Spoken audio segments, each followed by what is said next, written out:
This is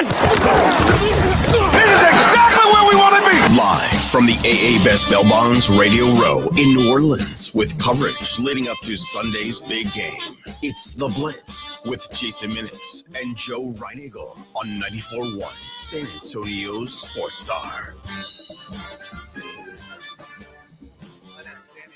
Sports Star. He's Joe Reinagle. I'm Jason Minix. In New Orleans, our AA Best Bail Bonds at Radio Row coverage continues with the all-time leading rusher from the Green Bay Packers, Ahman Green, joining us now. Man, how's life treating you? Life's treating me good, guys. How you guys doing? We're good. I got to be honest, dude. Paige Sporonic was our guest right before the break. I don't know if Joe's quite recovered yet. I'm still shaking, Ahman. I won't lie to you. Oh man, just take a couple deep breaths. Okay, I'll be okay. Yeah. I'll be okay. Yeah. Yeah, that sounds good though, huh? The leading rusher for the Green Bay Packers. I mean, that's got to be kind of cool to walk around and know that that's in your pocket. Yeah, it's something that, like, me being the way I was raised, like, very humble, and being a running back that understood that the offensive line is the reason why I was able to do what I was doing. I just recently I kind of lead with that with with the podcast and shows that I do, and because everybody was like, Ahman, you should, lead. Even my wife's like, lead with that when you start your show. Welcome to Ahman Green Gamer Lounge. I'm a Green Bay Packers all the time. Like, yeah, people will remember that. Like, and you earned it. So I was like, yeah, you're right. Just that little, I say 10-year-old in me that was just quiet, introvert, just want to play sports and go be quiet and then go play video games somewhere. Was still there. But I when I thought about it, I was like, you know what? I do a few shows. This is my work now, part of it. I make a little coin off of it. So, yeah, I got to put that out there because I've watched enough movies, watched enough talk shows to know that you got to put yourself out there. Yeah. And have fun with it because, this is something I went out there and physically earned with my teammates, and I'm very proud of the fact, So. Well, I mean, 4-time Pro Bowler. I mean, yes. I mean that's all time. Anytime you can put you're an all time. Yeah, you lead with that. So, exactly. Do you think at some point Saquon's going to regret the decision not to play in that final game? I think he's going to think about it. I know because there's very few times where in my career where I had a shot to do something, but every now and then it'll kind of scratch me on the back of my neck. Hey, this kind of reminder, like, dang, you know what? I should have did that. It would have been this. But it's part of. I say it's part of being an athlete, right? Because we're so, competitive. We do things, and sometimes we do real special things, like what Saquon did this past season, right? And if he didn't follow, like, he could have got like more yards, could have passed Eric Dickerson, become the all-time single season record holder there that's been standing for 40-something years now. I say until it'll be for him at that time. He'll be sitting at home one day when he's done playing ball, and he'll ask him. He'll probably annoy himself with that question. Like, for the few things for me, that I think about when I was, a younger guy that I did in my NFL career or even college career. I go back on and like, man, I could have did this, or if I would have stayed one more year in Lincoln, we could have got another national title. There's a little stuff like that pops up, but I think that's the competitor in us to say, you know what, we don't want to have no stone unturned when we had our game. Because that was, with guys I grew up watching, from Joe Montana, Roger Craig, Walter Payton, they definitely, those are the reasons why I had the goals I had. I wanted to pass Walter. I got halfway there, but it was something that was on my list. So doing that, I think as a competitor and a pro athlete of any sport, if you don't have those written down somewhere, you may not know where you're going, as a professional athlete, no matter the sport. Absolutely. And obviously the desire to be the best, drives you. But I've got to ask you, on the level that you played and one of the best to ever play the game, how difficult is it to play running back? I say for me, I learned as a kid the learning curve and being difficult, like you said, like you mentioned. So when I started playing Pop Warner when I was 8, that season and a few seasons after that, I knew right away because, one, my dad was an offensive lineman when he played. And so he raised a running back. And he actually raised 3 running backs. So we understood the whole, atmosphere between O-line and running backs. Mm-hmm. That we don't eat, we don't run around and have fun and score touchdowns if it's not for the big guys blocking guys, and then other wide receivers, tight ends, quarterback having a hell of a day that complements the run. Like, if our teammates don't work and do their job on the day, we're not going to have an easy day. So for me, it was something that I knew that every play, you know what, I might be on a play action fake, and I'm going to get hit. Especially if it's somebody that, I'm playing against a team that they know that if I get warmed up, I could have a hell of a day, looking like, Saquon did this past season. So I knew that if I'm going to get hit, you might as well get used to it. And so that's why I tell a lot of the running backs I coach high school football in Wisconsin, and would tell my guys, hey, don't get used to getting hit. I mean, you might not have the ball. You might get pushed to the ground. Be ready for that. And that's part of, I say, a running back's mentality. If you don't have that mentality as a running back, I definitely during my time, things obviously, as we know, rule changes today. It's a lot differently from the 15 years ago I played. But that was my mindset. And the other team knew too. By the third, fourth play of the game, they knew that it was going to be a fourth quarter. It was going to be a rock fest. And I wasn't going to die easy out there on the football field. And any tackle that they were going to get, they were going to earn it, from me, and vice versa. They might give me a good play. I'm going to return the favor. It's football. Yep. But I knew how to deliver a hit. I knew how to receive a hit. So I understood that part of the process. And as a running back, if you don't understand that part, that you're going to get hit no matter what, then you may not want to play running back. You might want to second guess it right now. Ahman Green joining us here on the Blitz on 94.1 at San Antonio Sports Star. Seeing what Saquon has done this year, Derrick Henry, the resurgence of the running back. It's almost, even Detroit with Gibbs and Montgomery. I mean, Green Bay's got another good running back, right? Josh Jacobs, yes.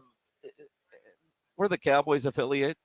What's that? The Dallas Cowboys affiliate. We don't have one, right? Why does Jerry not get the memo that we need running backs to be able to win games? And you would think he would know that, being in Texas as long as he's been in Texas, right? From the universities to the high school level. I live in Houston area, so Richmond. So I know Texas football. I knew from my teammates that I met at Nebraska when I got there in 1995, like, oh, Texas is on a whole nother level of athletics and then football.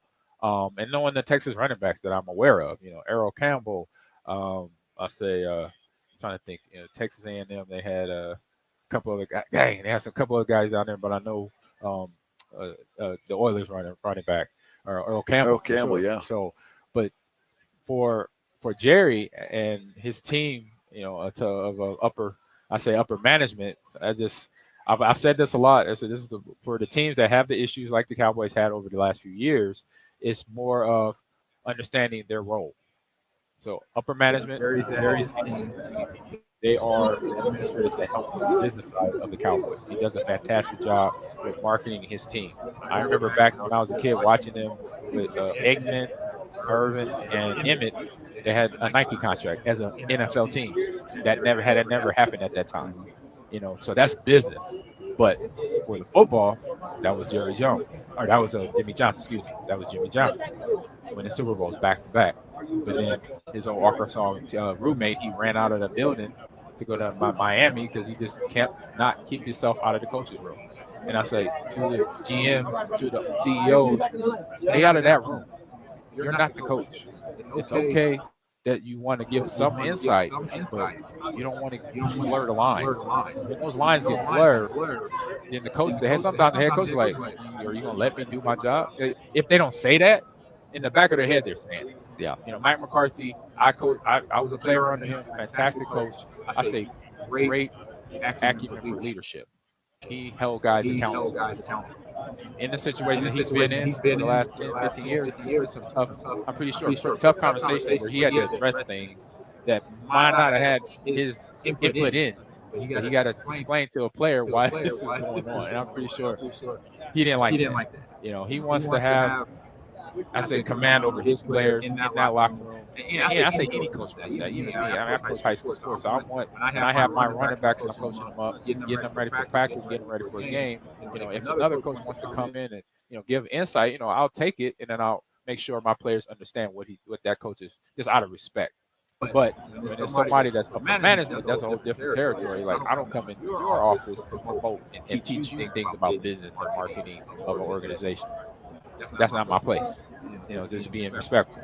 So don't come in and let me know how I need to shuffle around quarterbacks or whatever. Not saying this is went on, but if you did, it's good advice. Yeah. But it's not. It's simple. It's just leadership and accountability stuff. So that's not rocket science. Yeah. So does Barkley get it done this week? Barkley's going to continue to run the way he's run. When you're in a rhythm like he is right now, a lot of the yards that he picks up in the first couple of moments in the game, the first 2-3 carries, by the third carry, maybe the second carry, he's going to know in his head, oh yeah, I'm going to have a good day. And you might see it, the way he runs, the way he gets the ball and finishes forward with the tackle. If it is somebody to tackle him, if not, he races out for another 70-yard run. If you see a 70-yard run or a explosive play, you're like, this is going to be a long day for Kansas City defense. Now it's going to be up to Spagnuolo and adjustments to make sure they control.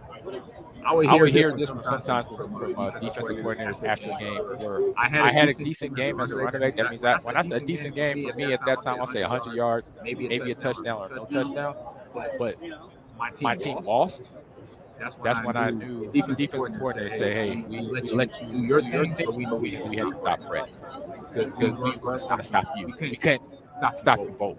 So we had to pick one. Gotcha. I had Tony Dungy tell me that one year against the Colts. We had to shoot out with Peyton and him.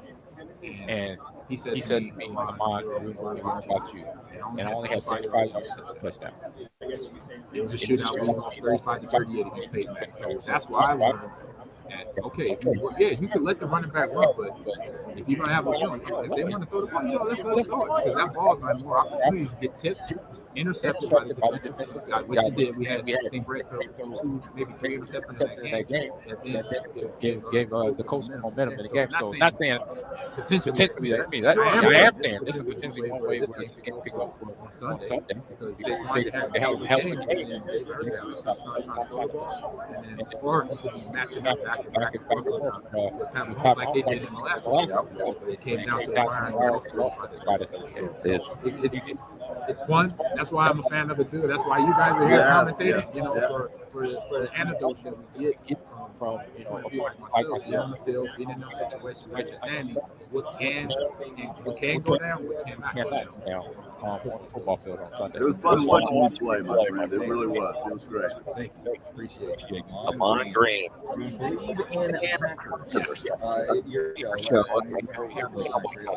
Yeah, no. That's an old the team in yellow pants, but I do another show with Gilbert Brown, First 11. I told him for one, it was funny when I told Gilbert. I was in Texas years ago. He said, "What? I know you're not moving to Dallas." That's how it was still in him. And he's been out of the game 20 years. I'm like, "Gee, I'm moving to Houston." He said, "All right, we can keep there." I'm like, "Man," he said, "Those games, when they had those in the championship games." He said, "We were down here for years in a row. It was nothing we could do about it. We had to go down to Dallas to play in the NFC Championship game, knowing that it's home field advantage, and we're most likely going to lose this game because we're in their territory. And they got Michael Irvin, they got Emerson, and then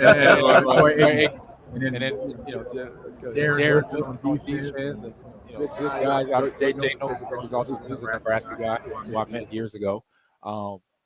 He said it was just tough to go beat, but the one time game in Lambeau, we got him. Finally, we got him in '96 season. To go to come down here and play the Patriots in the Super Bowl. But yeah, that is a gripe.